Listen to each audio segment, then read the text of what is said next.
मेवा મળે कि ना મળે, खूब उदार भावना छे। મળે कि ना મળે इसकी परवाह नहीं है। मेवा મળે कि मां મળે, મને सेवा तमारी करवी छे। हे जिनेन्द्र देव, इस काल में साक्षात नहीं दिखता है कि कुछ मिला। ऐसे नहीं दिखता है जैसे पहले होता था कि जाप किया, ध्यान किया और देवता आए और चमत्कार करके चले गए। अब साक्षात दिखे न दिखे, हे गुरुदेव, साक्षात रिद्धिधारी मुनियों की तरह अक्षीण कोश हो ना हो, लेकिन जो भी है, जैसी भी स्थिति है, मेवा મળે कि ना મળે, મને સેવા તમારી કરવી છે। અને મુક્તિ મળે कि ना મળે, भक्ति તમારી। मुक्ति મળે कि ना મળે, नुक्ति મળી જશે। नुक्ति बहुत खतरनाक काम है, बहुत मुश्किल काम है। नहीं दिख रहा है कुछ मिलता हुआ, फिर भी श्रद्धा बनी रहे, फिर भी भक्ति बनी रहे। होता यह है कि कुछ लोग होते हैं जो स्वार्थ के लिए करते हैं कि कुछ तो मिलेगा, कुछ तो मिलेगा, कुछ ना होगा तो सम्मान मिलेगा, प्रतिष्ठा मिलेगी, कुछ ना होगा तो समाज में पद मिलेगा। कुछ लोग इस ढंग से सोचते हैं, लेकिन कुछ फक्कड़ फकीर जैसे श्रावक होते हैं कि वो सिर्फ सेवा पर ही ध्यान देते हैं। सेवा करना है, भक्ति करना है, परिणाम। और एक बात है, भले आंखों से होता हुआ ना दिखे, लेकिन होता जरूर है। बड़ी वस्तुओं आंखों से नहीं दिखती, लेकिन फिर भी होती है। कई सारी चीजें हैं आंख से नहीं दिखती। जितने श्रावक पड़गाहन कर रहे थे, कितने भक्ति भाव से पड़गाहन कर रहे थे। सब तरह के लोग होते हैं। कुछ लोग ऐसे भी होंगे कि जिन्हें इसमें बहुत आनंद आ रहा था, कुछ लोग ऐसे भी होंगे जिन्हें बड़ी तकलीफ हो रही थी। कभी भी कोई भी शुभ काम करे, उसमें बाधा नहीं देना। अच्छे काम की तो अनुमोदना ही करो। जिनालय बन रहा है, बहुत बढ़िया बात है। प्रतिष्ठा हो रही है, बहुत बढ़िया बात है। लेकिन कुछ लोग इतना छोटा सोचते हैं। नहीं, दिल बड़ा करिए, मन बड़ा करिए। मुनिराज पधारे हैं, देखते हैं कैसे सेवा करते हैं। यानी पंचम काल के अंत तक कितने भी लोग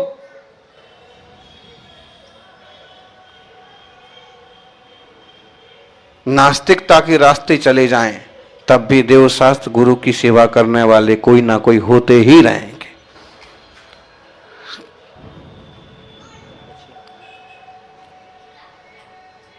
मेवा मिलती है सेवा करने से। जो लोग सच्चे मन से सेवा भक्ति करते हैं, उनके भंडार आपो आप बढ़ते चले जाते हैं, समस्याएं सुलझती चली जाती हैं। के पीछे सेवा फायदा ही नहीं हुआ, कुछ मीठी नहीं है आपकी सेवा के पीछे। अब विकल्प तो कुछ रखा था, इतनी दूर से विहार कराया तो महाराज जी नाम तो लो। महाराज जी नाम भी नहीं लिया। यानी फिजूल की कल्पना नहीं करना। गुरु अपनी साधना करें, अपनी तपस्या करें, अपने निष्प्रहता पूर्वक कर्मों का संबर निजरा करें और श्रावक जन मुनिराजों की सेवा करें। मुनिराजों से मोक्ष मार्ग समझें, तत्व ज्ञान समझें। बस ये चीज हमें समझ में आ गई, ये चीज मिल गई तो दुनिया में इससे बड़ी कोई चीज नहीं है। तत्व ज्ञान का, वेद विज्ञान का, वीतराग विज्ञान का रास्ता खुल गया। हमें वस्तु व्यवस्था समझ में आ गई।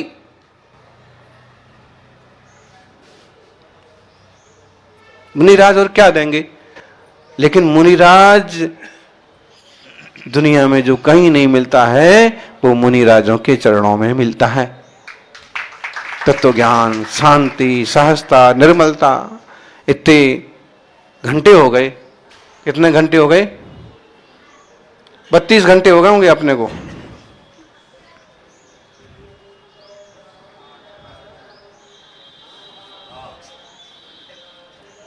देखो मुनि राजों को खूब, जो लोग सेवा में हैं निरंतर देख रहे हैं, और जब स्वाध्याय चलता है और सब साथ में तत्व चर्चा होती है, फिर देखो कैसा मंगलमय वातावरण बनता है। श्रावक जप्पड़गाहन को खड़े होते, यहां से लेके वहां तक। ये तो सिर्फ ट्रेलर है, हैं? अभी ज्ञानी कह रहे थे महाराज जी कुछ भी हो जाए, लेकिन हम 2026 में चतुर्मास करवाएंगे। कोई जुड़े और ना जुड़े, हमारे सामने इस तरह का आग्रह करना तो ठीक है, इसमें अपनी भक्ति और शक्ति दिखाने की कोशिश है, लेकिन भावना भीतर से एक और रहना चाहिए। हिम्मत तो इतनी पैदा करो कि कोई अगर नखरे करे तो करता रहे, लेकिन दूसरी तरफ एक भावना निरंतर चलना चाहिए कि सकल जैन समाज जुड़ करके रहे, मिल करके काम करे। यहां सब लोग आनंद ले रहे हैं और भूखे मरे जा रहे हैं। अरे वो भी तो हमारे ही भाई भतीजे हैं, वो क्यों भूखे मरे? वो क्यों तत्व ज्ञान से वंचित रह जाएं? वो कैसे भेद विज्ञान से दूर रह जाएं? कैसे मुनि राजों की सेवा से दूर रह जाएं? एक भावना दिल में हमेशा रहना चाहिए। सबको सम्यक मार्ग समझ में आना चाहिए। देव शास्त्र गुरु रतन स्वभाव, इसमें आ गया।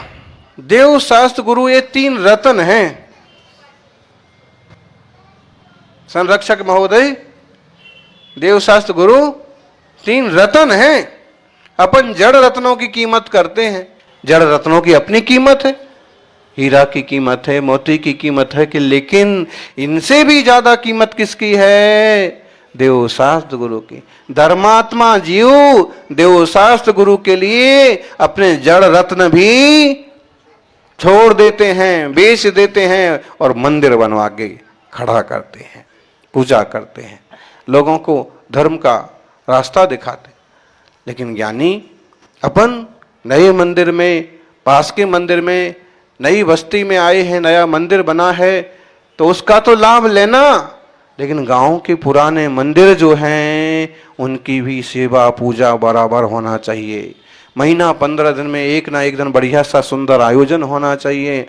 और परिवार का कोई महत्वपूर्ण कार्यक्रम चालू होता है तो जो सबसे पुरानी पीढ़ी है, सबसे पुराना मंदिर है, सबसे पहली पत्रिका, सबसे पहला विधान उस मंदिर में करना चाहिए। मूल भूमि है वो, वहां से ही तो सब है। आज आपने कोई किसी ढंग से कुछ भी इधर बना लिया, इधर बना लिया, ठीक है, अच्छी बात है, पास पास और जिनालय हो गए। जिनालय होना कोई बुरी बात नहीं है। जिनालय बनाने के जिन दर्शन के भाव कितने लोगों को होते, और अगर जिनालय पास में हो तो जिनके भाव नहीं होते उनके भी हो जाते। लेकिन पुराने जिनालयों को नहीं भूलना, जीर्णोद्धार होना चाहिए। और हम तो कहते हैं सिर्फ जिनालयों का नहीं, समाज का भी जीर्णोद्धार होना चाहिए। क्यों टूटता है, क्यों बिखरता है, क्यों कोई पिछड़ जाता है, क्यों कोई गरीब हो जाए, क्यों कोई गरीब रहता है? क्या तरीके नहीं है कि उनको भी कैसे भी करके मूल धारा में लाने की कोशिश करें? क्या हमारे पास ऐसी कोई उद्योग और रास्ते नहीं है कि एकदम सामान्य दर्जे के श्रावक को भी किसी तरह का काम दे करके और उसके परिवार को भी खड़ा करें, किसी तरह का व्यापार सिखा करके?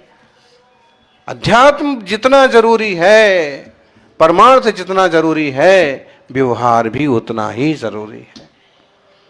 बिना वात्सल्य के समाज नहीं चलता है। अपनापन होना चाहिए। हमारे साधर्मी भाई हैं, 500 घर में भले कोई आपको माने ना माने, लेकिन आप ये कहो देश में जहां जहां भी नमोकार को जानने वाले हैं, सदाचार शाकाहार के रास्ते चलने वाले हैं, वो सब हमारे, बल्कि वसुधैव कुटुंबकम, सारी पृथ्वी ही एक कुटुंब है, पराया कौन है।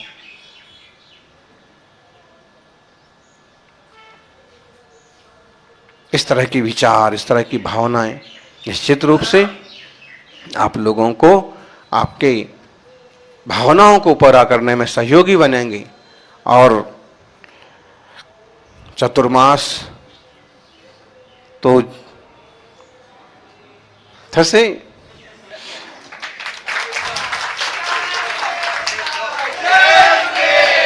कोनो थसे तो निश्चित रूप से इतनी हिम्मत नगर वाले ही कर सकते हैं।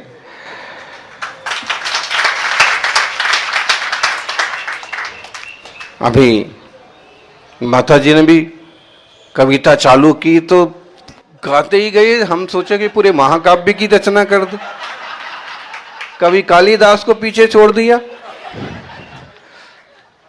लेकिन उसमें बहुत सारी भावनाएं व्यक्त की। और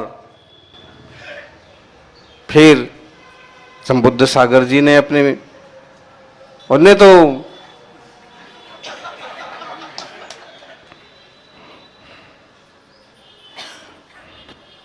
एक दिन में 40 किलोमीटर 44 किलोमीटर एक विहार में,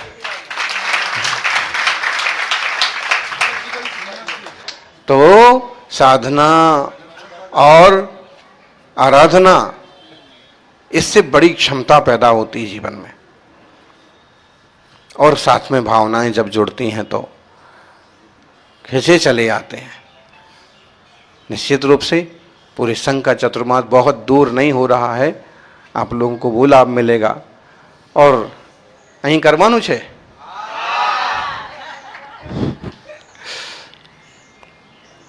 तो अपन विचार करते हैं और संघ में किसी की भावना, जो अच्छे वक्ता हों, सिद्धांत समझा सकें, समय सार, घुमट सार जैसे ग्रंथ जानते हों, ऐसे एक दो साधुओं के बन सकता है योग। तो अब निर्णय जो है ना वो गुप्त रखा जाता है, इसका फैसला बाद में जजमेंट अभी नहीं आया। कितना प्यारा अच्छा समाज है और भक्ति है। कुछ किस्से, कुछ कहानियां इस समाज के हमने पहले भी सुन रखे कि कुछ ऐसे जबरदस्त लोग भी हुए जिन्हें देव शास्त्र गुरु के पीछे किसी भी चीज, किसी भी व्यक्ति से मुकाबला करने की तैयारी रखी। होता है, लेकिन बहुत फर्क पड़ता है। सुअर भी लड़ता है, शेर भी लड़ता है। अभय दान की कहानी जो आती है,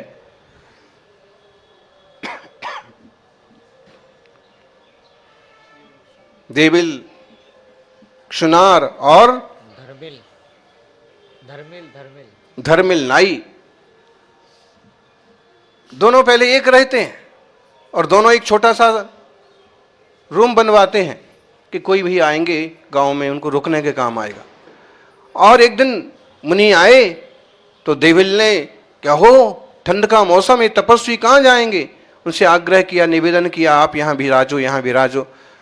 उनने संकेत किया कि मैं बाहर जंगल में बैठूंगा, लेकिन फिर भी बार बार आग्रह किया, यहाँ विराजो आप, सर्दी ही बहुत है और दिगंबर शरीर है।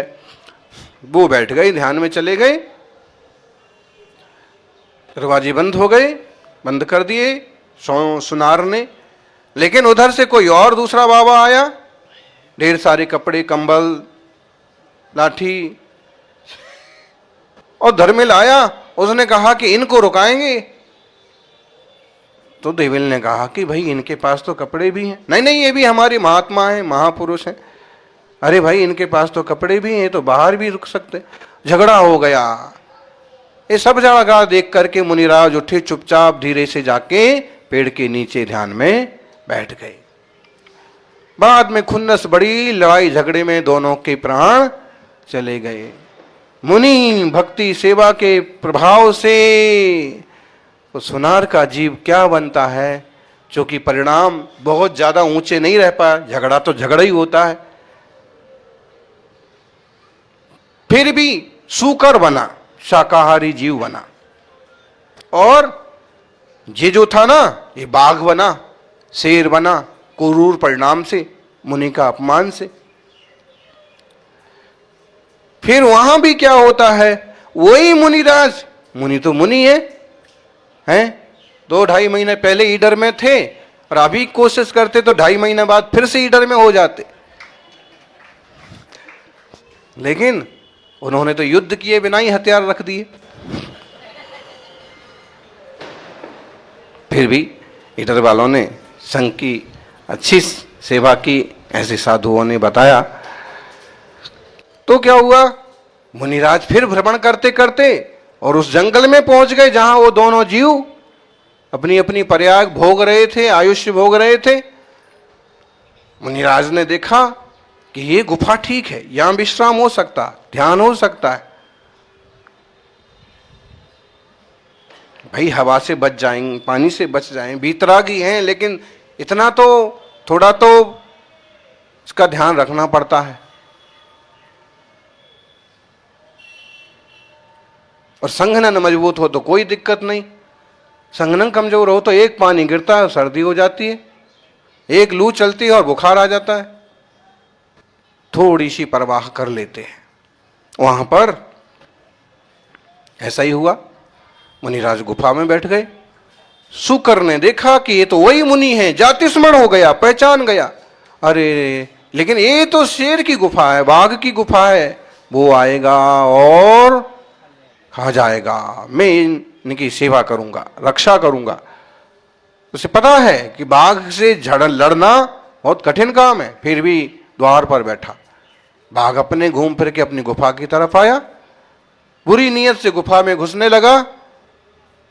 शुकर ने उसका मुकाबला किया, दोनों में भारी द्वंद्व हुआ, मरने दोनों इतने घायल हो गए एक दूसरे को। उसके भी बड़े बड़े दांत होते हैं जंगली शुकर के, और शेर के तो होते ही हैं पंजे नाखून सब। दोनों इतने घायल हो गए, उस कथा में लिखा है शुभ परिणाम के योग से मर के शुकर का जीव स्वर्ग में देव हुआ, सिंह का जीव नरक में। परिणामों का परिणाम संभालिए, देव शास्त्र गुरु की तौहीनी मत करिए, रत्न है। और ये सम्यक दर्शन ज्ञान चारित्र रूपी रत्न देने वाले हैं। यानी सीधे सीधे चलोगे तो सिद्ध बन जाओगे, और टेढ़े मेढ़े चलोगे तो गिद्ध बन जाओगे। गिद्ध बनने वाले तो बहुत हैं दुनिया में, लेकिन सीधे सीधे रास्ते चल के सिद्ध बनने वाले आप लोग बनिए, सही रास्ते पर चलिएगा। जय बोलिए 24 तीर्थंकर भगवान की।